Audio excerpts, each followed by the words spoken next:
Neste episódio, vamos falar sobre Talking Robots, inteligência artificial, AI replicando a voz humana.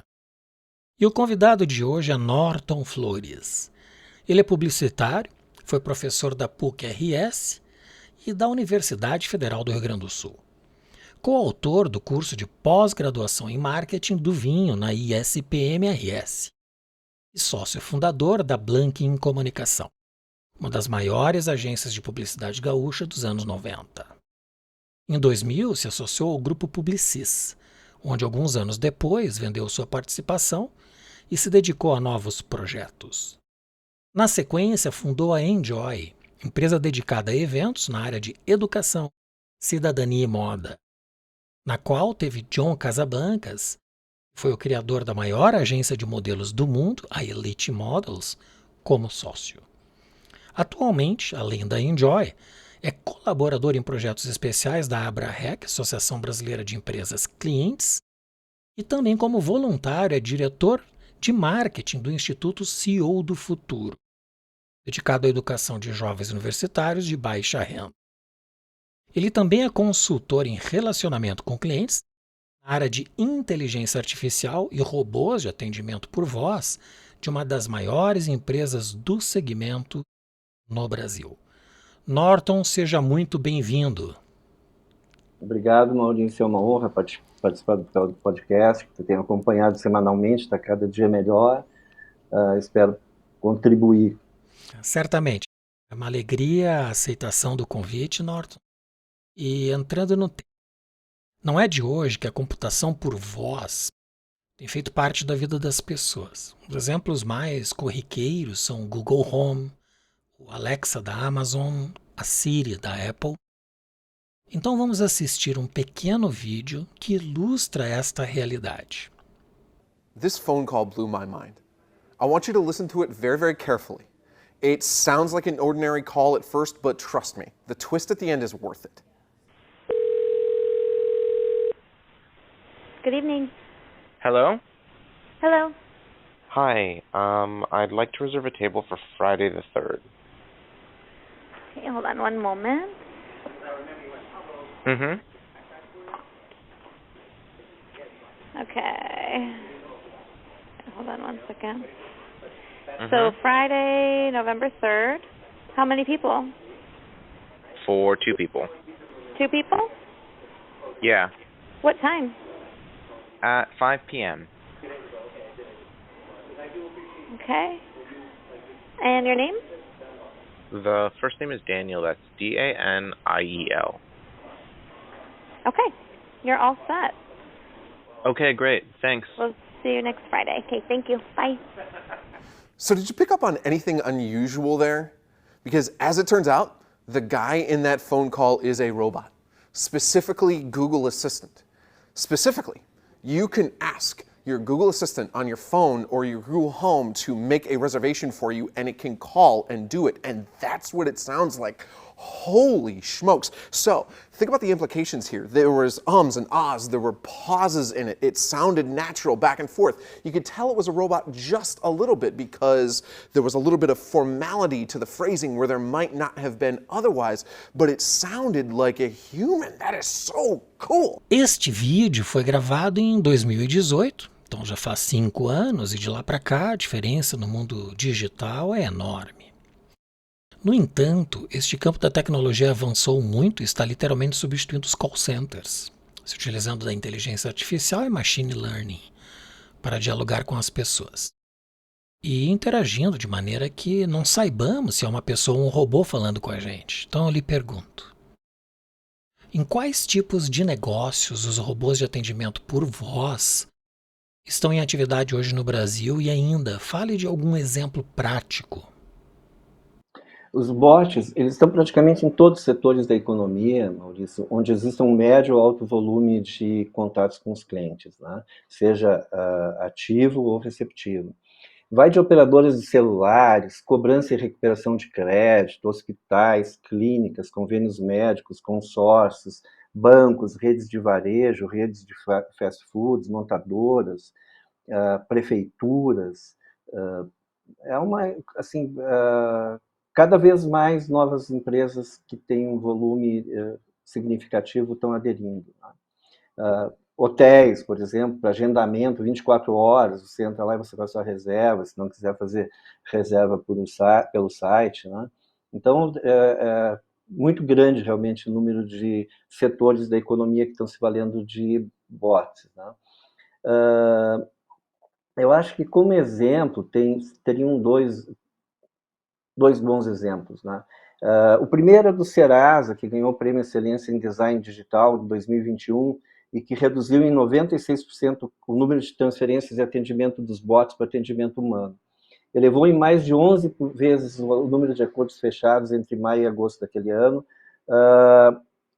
Houve um aumento no valor das negociações dos bots, que passou de R$500 mil em maio para aproximadamente 11 milhões de reais em novembro, e também possibilitou uma nova captação de leads através da divulgação de serviços premium. Né? Esse é um case realmente bastante interessante. O segundo é um robô de alta performance do Habib's, né? Que inclusive ganhou o prêmio de excelência do atendimento digital ao cliente. Todo o atendimento do delivery do Habib's entre 14 e 17 horas é realizado por bots. Né? Nos horários do meio-dia à noite, existe uma equipe de atendimento humano, mas quando o número de ligações excede o número de atendentes, as ligações migram para os robôs, né? Transbordam para os robôs. Isso fez com que, desde o início da operação, aumentasse significativamente o número de pedidos e também de sugestões complementares. Olha que interessante, que são os produtos adicionais que são oferecidos: sobremesa, refrigerante, mostarda, ketchup, talher, garfo, faca de plástico, enfim. E também o ticket médio dos robôs ele é muito semelhante ao do atendimento humano. Nós temos um áudio que tu nos passaste Isso, que eu acho que ilustra vale a bem apresentação. um exemplo brasileiro, né, da utilização dessa tecnologia. Vamos escutar o áudio, então. Pode me falar o seu pedido agora. São 4 esfirras de calabresa, uma Coca-Cola 2 litros e 4 pastéis de Belém. Ok, anotei aqui. 4 bibisfirras, calabresa com mussarela. 1 Coca-Cola 2 litros. 4 pastéis de Belém. Deseja mais alguma coisa? Quais são os sabores de churros? Nós temos nos sabores chocolate com avelã, doce de leite e goiabada. Eu quero um churros de goiabada. Ok, anotei aqui. 1 churros de goiabada. Algo mais? Eu também vou querer um pudim. Ok, anotei aqui. 4 bibisfirras, calabresa com mussarela. 1 Coca-Cola 2 litros. 4 pastéis de Belém. 1 churros de goiabada. 1 pudim de leite condensado. No total de R$ 52,80, com a taxa de entrega inclusa. Posso encerrar seu pedido? Pode encerrar. Perfeito. Vai querer fazer alguma observação adicional? Pedir limão, ketchup? Mandar uma colher também para eu comer o pudim. Legal. E o pagamento é em dinheiro ou cartão? Vai ser em dinheiro. Ok. E você precisa de troco? Troco para R$100. Ok. Anota o número do seu pedido. 2, 4, 8, 2, 0. Conseguiu anotar? Consegui sim. O tempo aproximado de entrega é de 43 minutos. O Delivery Habib's agradece a sua preferência. Tenha um bom apetite. É interessantíssimo esse exemplo. Dá para perceber que não é a voz humana somente quando ela fala os números. Mas durante a conversação, nem o cliente me deu a entender que percebeu que se tratava de um robô. E também a gente tem que considerar como é que é a comunicação com o cliente, né? Que tem televisão ligada ao fundo. A gente tem exemplos bárbaros que tem o marido falando para a pessoa: o que você quer de pizza? O marido responde e o robô grava, ele registra o pedido. Né? Interessante isso aí. Barulho de cachorro, criança, que normalmente atrapalham bastante ligações. mesmo assim o robô tem essa capacidade de entendimento, né? Tem um outro exemplo, Maurício, que eu conheci recentemente, que eu achei muito interessante, é um projeto que está sendo desenvolvido na área da saúde, que integra robôs a dispositivos, por exemplo, para analisar pressão, índice glicêmico de grávidas em situação de risco, né, ligados ao serviço de saúde. Esse é um projeto que me impressionou muito, assim, achei muito interessante. Eu acho que é importante registrar, quero conhecer mais ainda profundamente, mas assim, e também ter um acompanhamento maior da evolução dele, né? Mas é muito interessante essa questão de você poder diagnosticar teoricamente a distância. Se tem um ganho de escala muito grande com Muito esta grande. tecnologia.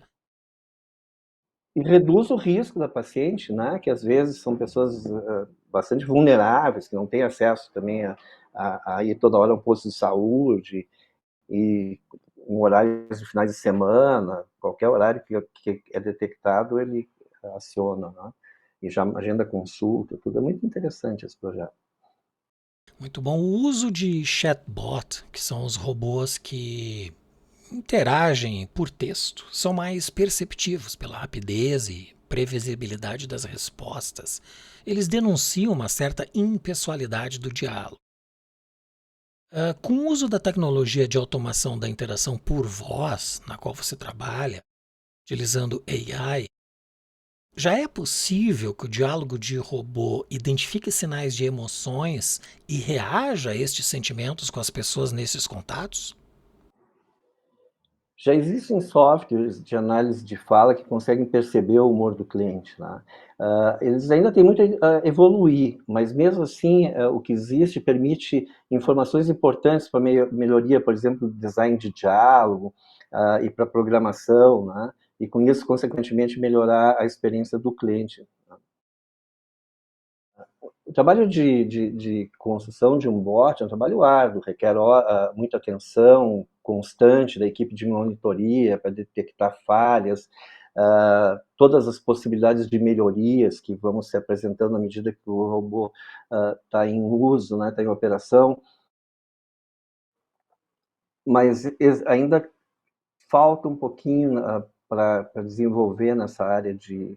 Eu acredito que muito em breve a gente vai conseguir perceber todas as emoções, talvez até tanto ou mais quanto atendimento humano, né? Porque nesse sentido o atendimento humano muitas vezes é falho, porque a pessoa que está te ligando, ela está cumprindo um script que ela tem que falar, né, terminar aceleradamente, e não está muito interessada no como você está se reportando, a não ser que você tenha atitudes muito hostis, né, ou muito fortes, assim.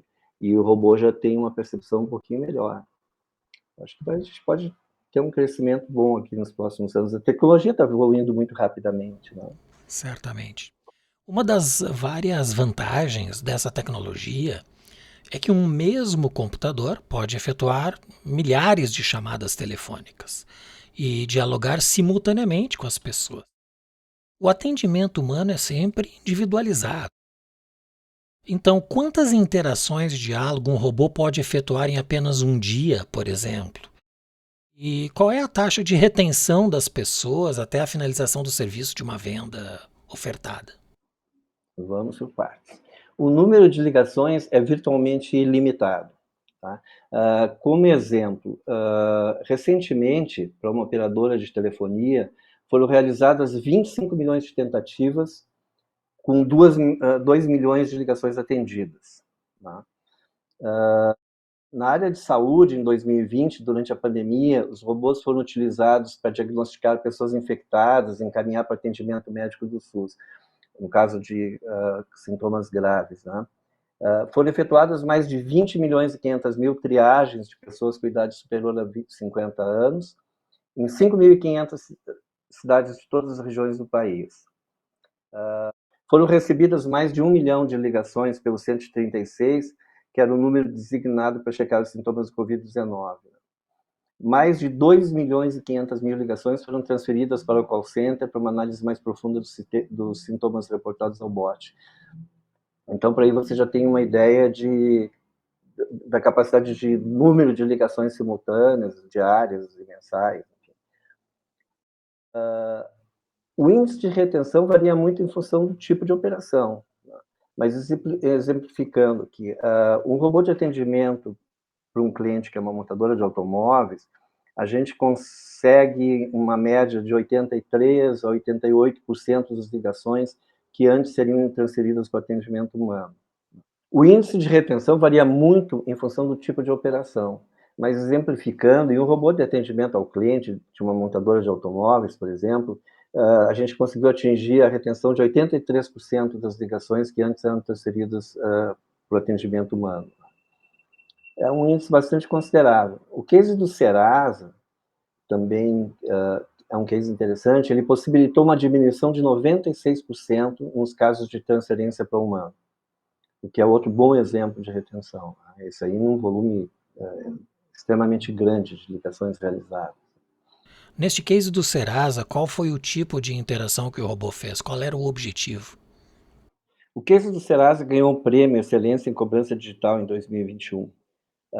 Além de conseguir reduzir de 96% o número de transferência de atendimento dos bots para atendimento humano, ele elevou em mais de 11 vezes o número de acordos fechados entre maio e agosto daquele ano. O aumento do valor de negociação dos bots passou de R$500 mil em maio para aproximadamente R$11 milhões em novembro. E também possibilitou uma nova captação de leads através da divulgação dos serviços premium. Excelente. Com o avanço da senioridade da população mundial, nós teremos em breve, em vários países, uma fatia maior de pessoas em idade avançada em comparação aos mais jovens. Um dos dramas dos idosos é a solidão, potencializada pela dificuldade de mobilidade e distanciamento das gerações mais jovens. Então eu lhe pergunto, o Talking Robot pode ser a solução em grande escala para estas pessoas terem com quem conversar e interagir, mesmo que remotamente, a qualquer momento, a qualquer tempo que desejarem, amenizando os efeitos da solidão? Maurício, é difícil fazer um exercício de futurologia nessa área. Até 5 anos atrás, 8 anos atrás, a inteligência artificial era praticamente ficção científica, né? Poucos exemplos se tinham de projetos nessa área, enfim. Com a rapidez com que está se desenvolvendo o design de diálogos, as programações, os softwares de reconhecimento de voz, de humor, provavelmente, muito em breve, a gente tenha uma forma de suprir parte da carência, né, das pessoas solitárias, que realmente cada vez amplia mais o mundo. Né? Há poucos eu encomendei um livro agora sobre essa questão, porque é uma questão que afeta muito, né? Mais idosos, não só idosos, jovens também, mas enfim, mas os idosos que são mais vulneráveis cada vez mais sozinhos, né? Perde o companheiro, a companheira, ou se divorcia e fica lá na sua casa vendo filhos e netos quando possível, e às vezes muito raramente, se morar em cidades diferentes, né? Mas eu acho que totalmente é muito difícil, porque a solidão, você consegue resolver ela, ou ter esse sentido de uma companhia, quando você tem olho no olho, quando você tem o toque, quando você tem o cheiro da pessoa, né? Eu Mas, concordo contigo que pode amenizar, porque eu vejo que as redes sociais hoje são uma grande companhia de todas as gerações e as gerações mais avançadas têm ocupado muito do seu dia a dia nas mídias sociais, até porque interagem com seus amigos, né? é interessante, né? Porque assim, as redes sociais também têm um processo de migração etária, né? Há uns 8 anos atrás, eu participei de um evento que se falando sobre aplicativos, e uma menina que era uma das palestrantes, que era uma jovem, devia ter uns 23, 24 anos, que falou sobre os novos aplicativos, que é chatbot, foi questionada sobre o uso do Facebook. Ela disse assim: Facebook é uma coisa de vovozinha. Eu Não, eu saí do Facebook, eu não quero pagar mico para qualquer coisa que eu postar, minha avó chega lá e diz: "Ai, que maravilha, minha netinha".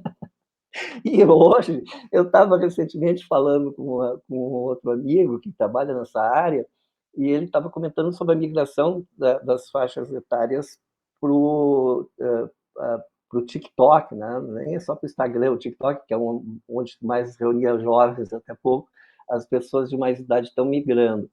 E realmente, elas estão fissuradas, né? A pessoa fica 24 horas por dia ali nessas redes sociais. A minha irmã, que mora numa cidade do interior do Rio Grande do Sul, tem um neto.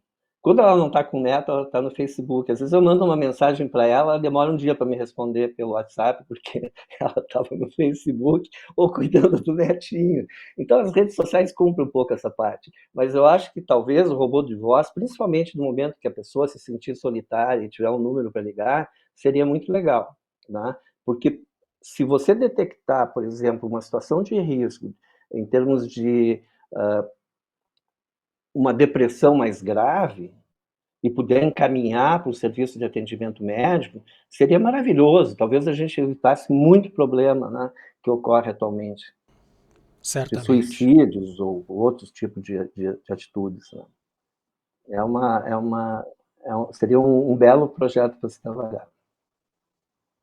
Há quase 100 anos, em 1939, a Bell Labs, dos Estados Unidos, desenvolveu um protótipo de robô para sintetizar a voz humana chamado Voder, Voice Operation Demonstrator. Vamos assistir um curto vídeo da apresentação desse experimento há quase 100 anos. The machine uses only two sounds produced electrically. One of these represents the breath. The other, the vibration of the vocal cords. There are no phonograph records or anything of that sort. Only electrical circuits such as are used in telephone practice. Let's see how you put expression into a sentence. Say, she saw me, with no expression. She saw me. Now say it in answer to these questions. Who saw you? She saw me. Whom did she see? She saw me. Did she see you or hear you? She saw me. É muito peculiar porque esse experimento tem quase 100 anos e já se buscava uma solução para a interação por voz através da computação, ainda rudimentar na época comparado à tecnologia atual. Então eu te pergunto, até onde o design de diálogos automatizados por robôs irá impactar nossas vidas nos próximos 15 anos, quando o projeto Voder da Bell Labs completará 100 anos da sua invenção? Olha, Maurício, eu acredito que vai continuar uma evolução constante, talvez mais acelerada do que está agora. Vai melhorar bastante a experiência no momento de você ligar pedindo algum serviço ou fazendo uma reclamação. Tá? Hoje ainda a gente tem algumas dificuldades, eu vejo algumas dificuldades com determinados tipos de serviço, principalmente serviços relacionados à energia elétrica, governo, que você tenta ligar e aí tem lá um menu com 40 opções antes de chegar na que você quer, que normalmente é a reclamação. Alguns robôs que a gente tem desenvolvido, ele pergunta para você o que você deseja. Você fala reclamação, ele entende e já te passa direto para a reclamação. Isso já é um avanço bem significativo, né? Você melhora muito a experiência do cliente, que se fala, né? Não é aquela experiência de sofrimento, uma experiência agradável. Mas vai evoluir cada vez mais pelo aperfeiçoamento, né? Que a gente falou há pouco ali da questão do reconhecimento de humor do cliente. A partir do momento que eu tiver condições de ter 15 opções de texto para te atender, dependendo do teu humor, eu consigo chegar muito próximo, ou às vezes até melhor do que o humano. Eu tenho acompanhado também que muitos softwares têm trabalhado com vídeo dentro deste campo da inteligência artificial, reproduzindo inclusive diálogos de texto para áudio e imagem. Isso também é uma evolução grande que já está aí, né? Sabe que eu conheci recentemente serviço de uma empresa israelense que identifica, por exemplo, o que está acontecendo, né? Você quer fazer um fake news, quer fazer um fake news sobre o Maurício. Eu pego para a imagem, dando um texto qualquer, coloco uma voz e é você quem está falando. Vou jogar isso aí no WhatsApp, as pessoas vão dizer, pô, o Maurício falou isso.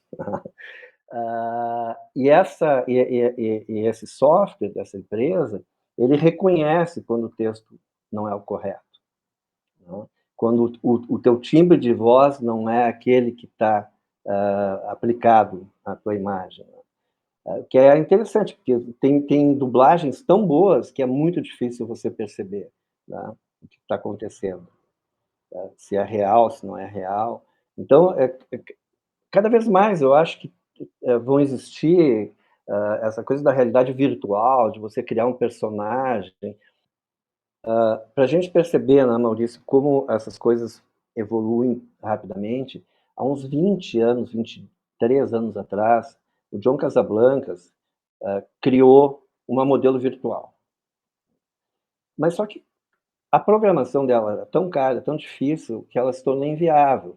Foram usadas por poucas empresas em poucos lugares do mundo. Hoje, com a tecnologia existente, você cria uma personagem, né, que é dificilmente identificada como sendo uma personagem virtual apenas, e pode lançar, se você fizer com redes sociais, colocá-la em redes sociais, criar realmente a persona dela e publicar 300 situações diferentes nas redes sociais, as pessoas vão acreditar piamente que é um personagem real, humano, né?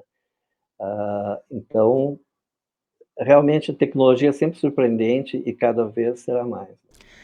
Bem, Norton, chegou o momento do pinga-fogo. São 3 perguntas que eu faço a todos os convidados. Primeira delas, quais são as virtudes do empreendedor de sucesso? Eu acho que as principais virtudes de um empreendedor de sucesso é criatividade, resiliência para aprender a cair e levantar, né? Enfrentar todas as dificuldades que normalmente surgem no caminho de qualquer empreendedor, inteligência para aprender com os erros, metodologia para planejar o futuro do seu negócio, da sua empresa, e principalmente a iniciativa para concretizar esse planejamento. Um empreendedor de sucesso hoje é um herói. Respeito muito, porque eu sei a dificuldade que é, principalmente nos dias de hoje, você começar algum novo negócio. Tem que ser criativo para entrar num nicho que não seja saturado. E tem que ser humilde o suficiente para você saber, olha, errei, vou refazer, vou começar do zero, vou começar de outra forma, o que eu errei, e ter ânimo para tocar em frente. O que diferencia os sonhadores dos fazedores? Fazedores são os que concretizam sonhos, basicamente, né? Os sonhadores, tem um exemplo muito engraçado, que há muitos anos atrás, milênio passado, eu participei de uma palestra com um grande escritor. E aí uma das pessoas presentes, que casualmente era um aluno meu da Faculdade de Comunicações, chegou e disse, olha, eu tenho uma ideia para um livro. Aí o cara, de uma forma muito simples, assim, então escreve essa tua ideia, tá? Amplia ela. Vai pegar os teus cadernos, tu vai escrever, reescrever 20 vezes, até você ter teu livro pronto.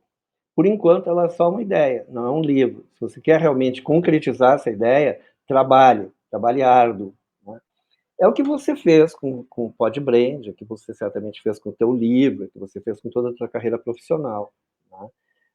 Você concretizou os teus sonhos, né?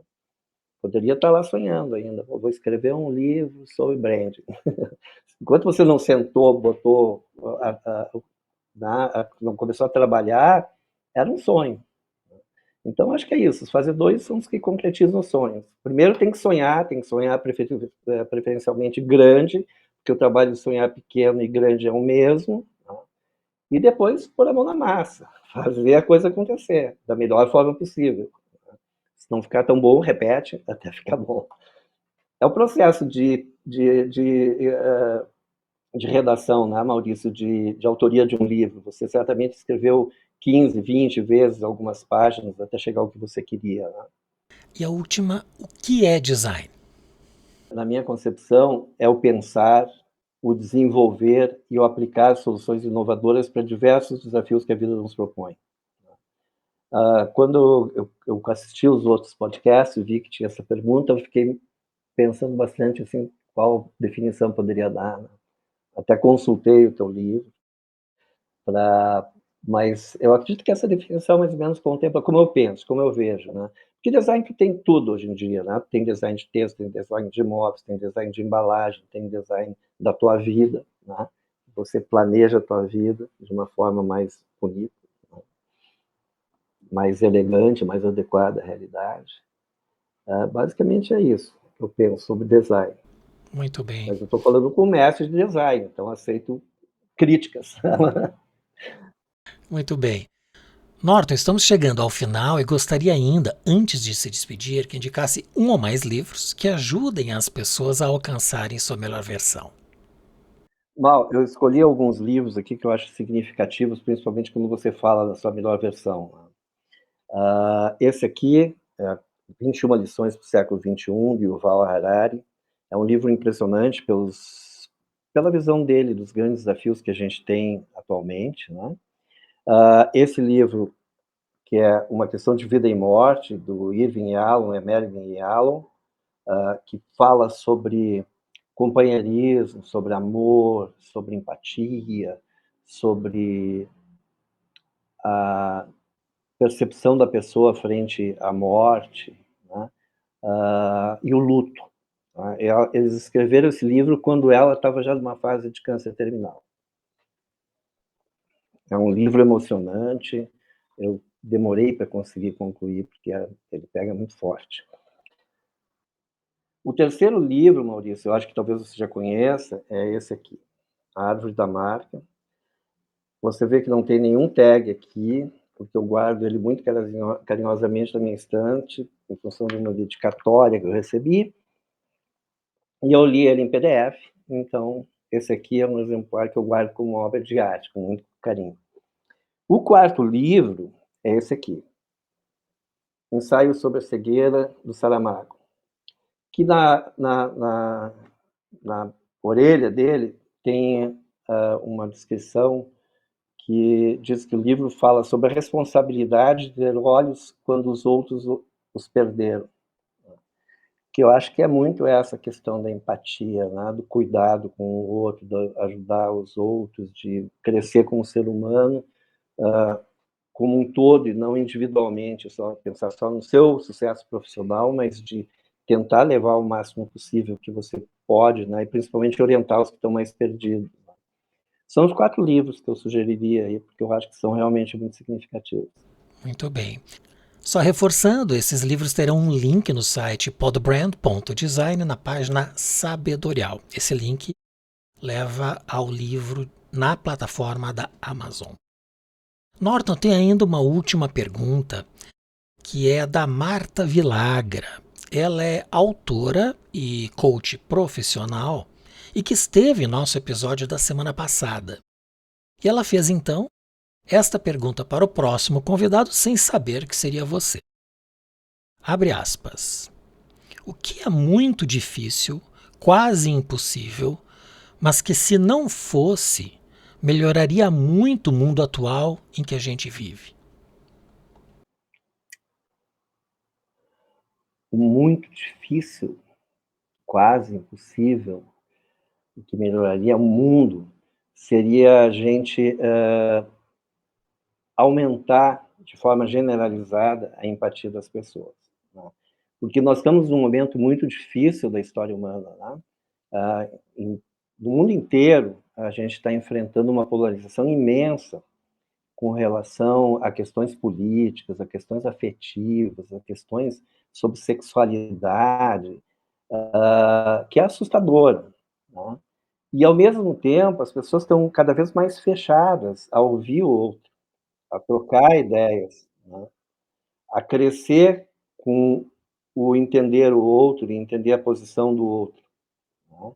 Eu acredito que a pessoa cresce quando ela sai da sua casca, se abre para o mundo e recebe estímulos. Né? Aí você vai conseguir chegar na tua melhor performance, porque ficar dentro das minhas ideias, daqui a 10 anos vou ser igual. Né? Se eu souber ouvir os diferentes, os divergentes, os que pensam às vezes completamente contrário, e conseguir extrair o melhor do pensamento deles, eu consigo crescer. Né? Talvez eu não mude minha posição, mas pelo menos eu ouço, entendo e respeito a posição deles. Né? Então isso, se a gente conseguisse fazer com que se disseminasse no mundo, né, uma forma de aumentar a empatia das pessoas, seria já um grande ganho para todos atingirem o seu melhor momento, né, da vida. Muito bem. E qual pergunta você gostaria que fosse respondida por nosso próximo convidado, independente de quem seja? Como ele imagina fazer isso? De difundir a empatia como um dos grandes valores, que as pessoas assimilem, né, e busquem isso. Se conseguirmos, com certeza vamos melhorar muito o mundo. Bom, teremos essa pergunta para o nosso próximo convidado na próxima semana. Estou curioso de assistir porque eu quero aprender. Muito bem. Bem, Norton, eu quero te agradecer muito a presença hoje no Podbrand. Certamente as pessoas sairão com a sua versão melhorada. Obrigado, Maurício, foi uma honra. Espero realmente contribuir, por mínimo que seja, que as pessoas melhorem suas versões. E vou acompanhar o Podbrand para ver cada vez mais, melhorar a versão desse podcast que realmente está cada dia melhor. Sou um entusiasta e um grande fã teu nesse projeto. Te convido a comentar e avaliar este episódio, fazer sugestões, propor novos temas e também enviar suas perguntas. Visite o nosso site podbrand.design. Teremos sempre a programação atualizada, recomendação de livros como estes que o Norton nos indicou e muito mais. Você pode enviar suas perguntas através dos comentários aí abaixo, ou então pelo e-mail hello@podbrand.design. É você influenciando o podcast. E se você chegou até aqui melhor do que entrou, compartilhe com as pessoas que curtem o conhecimento. Se inscreva em nosso canal e clique em gostei ou não gostei. Isso ajudará muito para que mais pessoas recebam este conteúdo e alcancem sua melhor versão. Agradeço muito a presença do Norton Flores e em especial a você que nos acompanha. Nos vemos no próximo episódio do Podbrand, o podcast do design.